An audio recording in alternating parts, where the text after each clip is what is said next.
अहिल्यानगर महापालिकेत राष्ट्रवादी 3 तर भाजपाच्या 2 स्वीकृत सदस्यांची निवड जाहीर. अर्धवट कागदपत्रांमुळे शिवसेना शिंदे गटाच्या सदस्याचा अर्ज फेटाळला.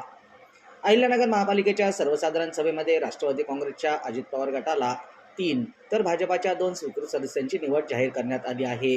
शिवसेना शिंदे गटाच्या कोट्यातून नावे देण्यात आलेल्या सदस्यांची कागदपत्रे अर्धवट असल्याने तसेच शपथपत्र नसल्याने त्यांचा अर्ज फेटाळण्यात आला असून आता पुढच्या सभेत शिवसेनेच्या कोट्यातील सदस्यांची निवड केली जाणार आहे. स्वीकृत नगरसेवकपदी राष्ट्रवादी काँग्रेस अजित पवार पक्षाच्या वतीने विक्की दादासाहेब जगताप, रेवणनाथ दगडू पवार आणि बाबासाहेब नागरगोजे यांची निवड करण्यात आली. भारतीय जनता पक्षाच्या वतीने रवींद्र बारसकर आणि विशाल रोहिदास नाकोडे यांची निवड करण्यात आली. शिवसेना शिंदे गटाच्या वतीने आदेश सुरेश जाधव यांचा अर्ज देण्यात आला. मात्र अर्जासोबतचे कागदपत्रे अर्धवट असल्याने आणि शपथपत्र नसल्याने तो अर्ज फेटाळण्यात आला. आता पुढच्या सभेत शिवसेनेच्या कोट्यातील सदस्यांची निवड केली जाणार आहे.